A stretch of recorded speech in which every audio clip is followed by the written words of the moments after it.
Hello and welcome.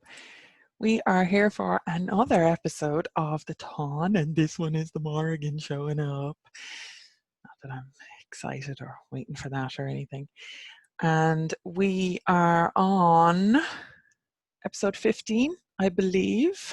Let me just share my screen and check. And if you are new to this, you can definitely watch this as a standalone episode, but it would be much, much better, like if you're just interested in the Morrigan or whatever, but it would be much, much better to go back and actually grab the whole Táin so far on the playlist, and that will have shown up above there somewhere. And it's in the links below as well. There's a blog post that introduces what we're doing and why we're doing it. There is a mailing list that you can sign up to and get regular updates from it. There's many, many videos. Like I said, we're on episode 15, but we've actually done, there's lots of them that are like, you know, part 8A, part 8B, that kind of thing. So that is what we have been doing. It's a bit of a labor of love for me. If you're new to me, I'm Lora O'Brien. I'm a Draoi here, an Irish pagan Draoi over in Ireland, whose voice apparently is hitching and catching all day. This may be the first time I've really spoken out loud today because, you know, lockdown life and all the rest of it. But like I said, if you're new, we have been reading from the Joseph Dunn translation of 1914, because that is the one that is out of copyright and available online and easiest for people to grab a hold of themselves. And we've gone through all of these episodes so far, so definitely go back if you want to catch up on all that. Currently we're on the slaying of Loch, son of Mofemis. So episode 15, the slaying of Loch, son of Mofemis. It was then that Loch, son of Mofemis, was summoned to the pavilion of Ailill and Maeve.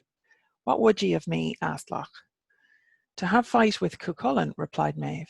I will not go on that errand, for I esteem it no honour nor becoming to attack a tender, young, smooth-chinned, beardless boy. And not to belittle him do I say it, but I have a doughty brother, the match of himself, said Loch, a man to confront him, long mach emanish, to wit, and he will rejoice to accept an offer from you. Thereupon Long was summoned to the tent of Ailill and Maeve promised him great gifts, even livery for 12 men of cloth of every colour, and a chariot worth 4 times 7 bondmaids, and Finnevere, Maeve's daughter, to wife for him alone, and at all times entertainment in Cuailnge, and that wine would be poured out for him. Long went to seek Cuchulainn, and Cuchulainn slew him. Unceremoniously, Cuchulainn slew him.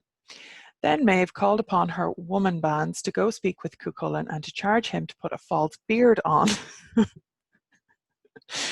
The woman troop went their way to Cuchulainn and told him to put a false beard on, for no brave warrior in the camp thinks it seemly to come fight with thee, and thou beardless, said they. Thereupon Cuchulainn bedaubed himself a beard, and he came into the knoll overlooking the men of Éireann and made that beard manifest to them all. It says in other places that he put blackberry juice on his chin, but here it's translated as he bedaubed himself. So Loch, son of Mofemis, saw it, and what he said was, "Why, is that a beard on Cuchulainn?" "It is what I perceive," Maeve answered. Maeve promised the same great terms to Loch and put a check to Cuchulainn. "I will go forth and attack him," cried Loch. Loch went to attack Cuchulainn, so they met on the ford where Long had fallen. "Let us move to the upper ford," said Loch, "for I will not fight on this ford, since he held it defiled, cursed, and unclean, the ford whereon his brother had fallen." Thereafter they fought on the upper ford. So a ford is a crossing point on a river, just in case anybody is not familiar with it. Then it was that the Morrigan, daughter of Éirnemas, came from the fairy dwellings.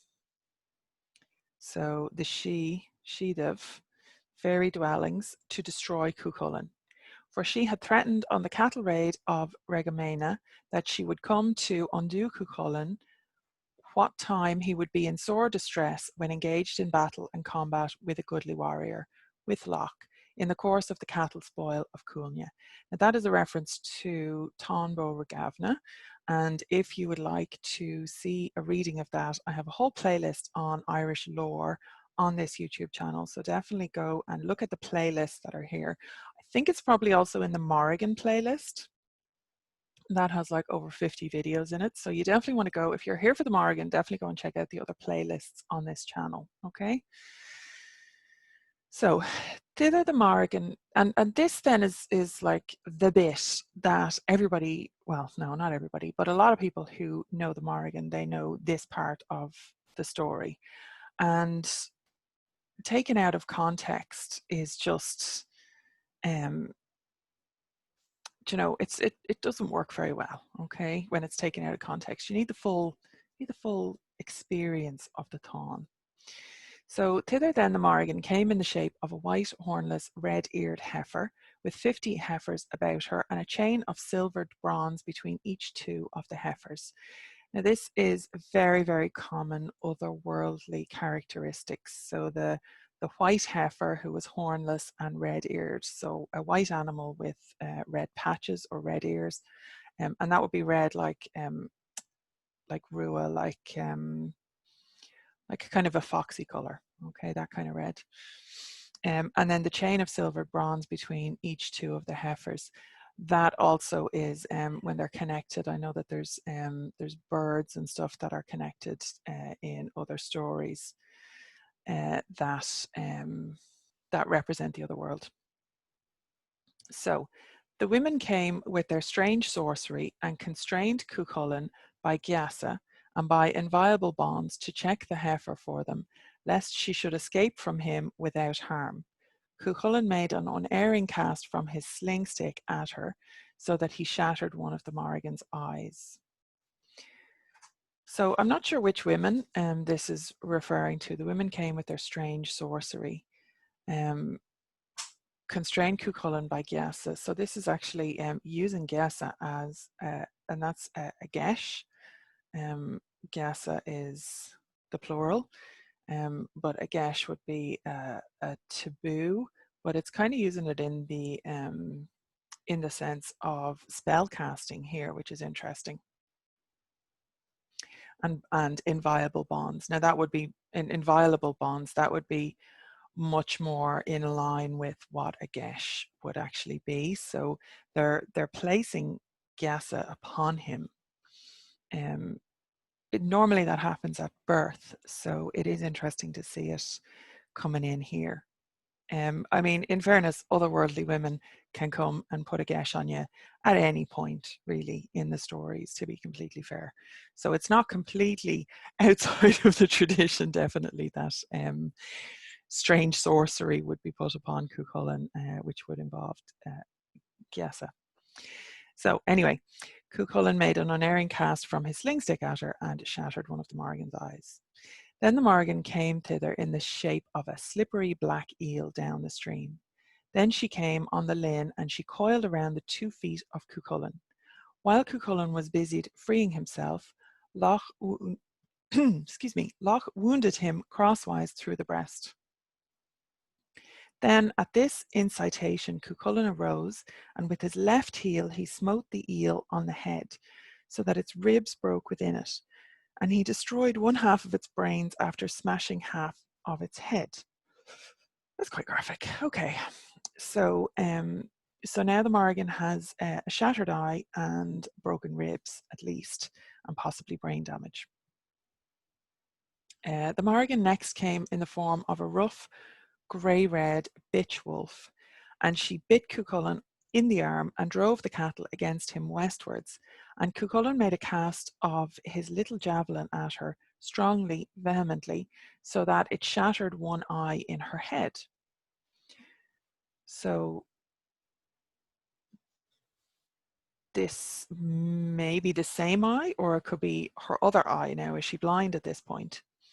So during the space of time, whether long or short, while Cuchulainn was engaged in freeing himself, Loch wounded him through the loins. Thereupon Cuchulainn's anger rose around him, No, Cuchulainn's anger rose within him, and he wounded Loch with the gay bulga, the barbed spear, so that it passed through his heart in his breast. So Cuchulainn keeps reverting back to this this magical weaponry that he has. You know, if he's ever in trouble, he can he kind of gets this otherworldly thing upon him where he gets like this extra power basically by going into a rage. So that, I think, is what the previous references where, you know, when he's under attack or he's losing it basically, he kind of rises up and does more damage. And then at this point then he's wounded through the loins, and he goes at him with the gay bulga, the barbed spear. Grant me a boon now, O Cuchulainn, said Loch. What boon askest thou? 'Tis no boon of quarter, nor a prayer of cowardice that I make of thee, said Loch, but fall back a step from me, and permit me to rise, that it be on my face to the east I fall, and not on my back to the west, toward the warriors of Erin, to the end that no man of them shall say, if I fall on my back, it was in retreat, or in flight I was before thee, for fallen I have by the gay bulga. So again, this is kind of an extraordinary or a supernatural powered weapon that Cuchulainn has. And Loch is asking for, basically for kind of special treatment, like, you know, that people would know by how he falls that that he wasn't retreating or in flight from Cuchulainn. That will I do, answered Cuchulainn, for 'tis a true warrior's prayer that thou makest. And Cuchulainn stepped back. Hence cometh the name the ford bears ever since, namely Ach Tragat, footford in Ken Tiramore, great headland. So again, we've got more Dinhenicus coming in, and a lot of the Táin, as we have definitely seen to date, a lot of the Táin is Dinhenicus, which is the lore of place names. So a lot of Cuchulainn's one-on-one fights particularly would be around, and actually no, we're maybe shaping the land as well, and the whole kind of path of the Táin has changed the landscape, or is changing the landscape, or has been naming the landscape or certain features within the landscape, and that's a very important part of Irish lore that you need to understand, the Dinhenicus. That's Dindshechas, just in case you've seen it but you don't know how to pronounce it. So now you do, Dinhenicus. And deep distress possessed Cuchulainn that day more than any other day for his being all alone on the Táin. Thereupon Cuchulainn enjoined upon Loch his charioteer to go to the men of Ulster, that they should come to defend their drove. And weariness of heart and weakness overcame him, and he gave utterance to a lay. Rise, O Loch, arouse the hosts. Say for me in Evan strong, I am worn each day in fight, full of wounds and bathed in gore. My right side and eke my left, hard to say which suffers worst. Fingon's hand hath touched them not, stanching blood with strips of wood. I say Fingon is like a healer, maybe. Bring this word to Concord dear, I am weak with wounded sides. Greatly has he changed in Mean, Dectera's fond, rich, trooped son. Dectera is his mother, it's Cuchulainn's mother. I alone these cattle guard, leave them not, yet hold them not. Ill my plight, no hope for me, thus alone on many fords. Showers of blood rain on my arms, full of hateful wounds am I. No friend comes to help me here, save my charioteer alone. Few make music here for me, joy I've none in single horn. When the mingled trumpets sound, this is sweetest from the drone. This old saying, ages old, single log gives forth no flame. Let there be 2 or 3, up the firebrands all will blaze. One sole log burns not so well, as when one burns by its side. Guile can be employed on one, single millstone doth not grind. I actually love that, the single log gives forth no flame.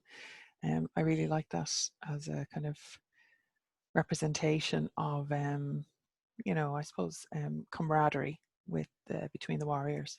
And you can be duped when you're on your own and all that kind of stuff. So, hast not heard at every time one is duped, 'tis true of me. That is why I cannot last these long battles of the hosts. However small a host may be, it receives some thought and pains. Take but this, its daily meat, on one fork is never cooked. Thus alone I faced the host by the ford in broad Cantir. Many came, both Loch and Bive, as foretold in Regamon. Loch has mangled my two thighs, me the grey-red wolf hath bit. Loch my sides has wounded sore, and the eel has dragged me down.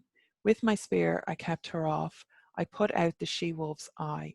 I broke her lower leg at the outset of the strife. Then when Leg sent Aoife's spear down the stream like swarm of bees, that sharp, deadly spear I hurled, Loch Mobebish son fell here. That should be Mofemis, I thought. Mofemis, Mobebish. Different version of Loch's mother or father's name, Loch's parents' name. So,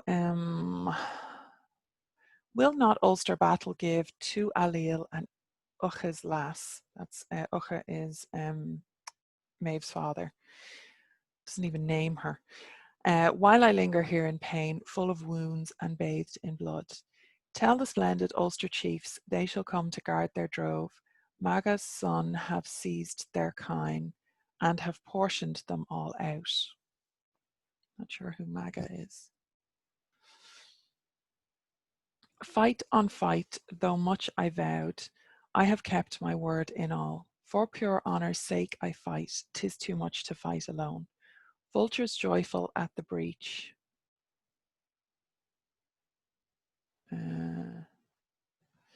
Vultures joyful at the breach, in Ailill and in Maeve's camp, mournful cries of woe are heard, on Marhevna's plain is grief. Concord comes not out with help, in the fight no troops of his, should one leave him thus alone, hard 'twould be his rage to tell. Men have almost worn me out in these single-handed fights, warriors' deeds I cannot do, now that I must fight alone. This then is the combat of Loch Mór the Great, son of Mofemis, against Cuailnge on the driving of the kine at Cuailnge. Now, the reason that I stopped there was because I wanted to see if vultures, Bogam Shea, Bach, Art, Kiala, Bach, B-A-I-G. I'm just wondering what that word means, because vulture, we didn't really have vultures in Ireland.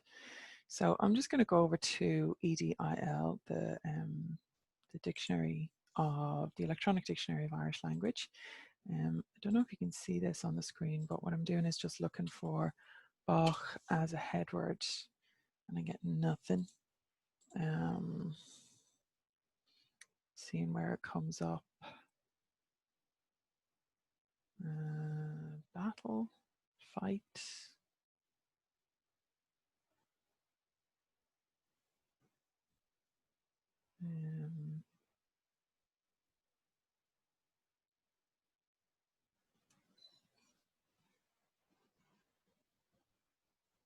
No, it's a bit of a,